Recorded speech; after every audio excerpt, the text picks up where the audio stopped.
దీనికి గత్తరై కరోనా పాడుగాను ఇది ఇంకా మొత్తం పోలే కదా. అమెరికా అధ్యక్షుడు బైడెన్ కాకను మళ్ళా బెడ్ ఎక్కిచ్చిందట ఈ దిక్కుమాలిన కరోనా. ఇప్పుడు కరోనా ఎక్కడిది అని అంటారేమో, నిజమేనట.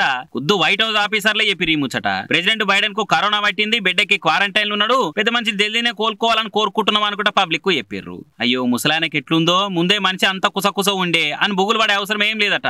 జర ముక్కు కారుతుందట, దగ్గు బాగున్నదట, ఆయాసం అవుతున్నట్టు అనిపిస్తుందట.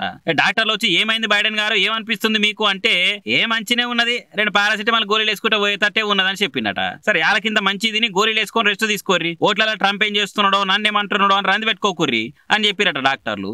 దీన్ని నోట్ల మనబోయ పోయింది అనుకుంటే మళ్ళీ వచ్చి గాలపడగది కరోనా. పాపం పెద్ద మనిషిని ఉత్తగా వండ పెట్టింది ఇట్లా. సీఎం రేవంత్ సార్ చెప్పినట్టే ఆగస్టు లోపు రుణమాఫీ చేస్తుండ కదా.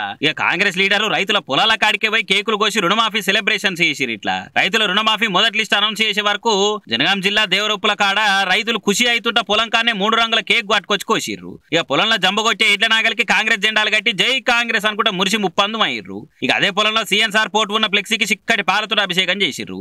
జై రేవంత్ అన్న, మాట ఇచ్చిన ప్రభుత్వం, నిలబెట్టుకున్న ప్రభుత్వం, రైతు ప్రభుత్వం వర్ధిల్లాలి అనుకుంటా రుణమాఫీ సెలబ్రేషన్స్ జోరు పెంచుతారు. ఇట్లా జై రైతన్న, జై రైతన్న, జై రైతన్న, రైతు ప్రభుత్వం, రైతు ప్రభుత్వం, వరంగల్ డిక్లరేషన్ నెరవేర్చిన కాంగ్రెస్ ప్రభుత్వం, వరంగల్ డిక్లరేషన్ నిర్వహించిన మాట ఇచ్చిన ప్రభుత్వం.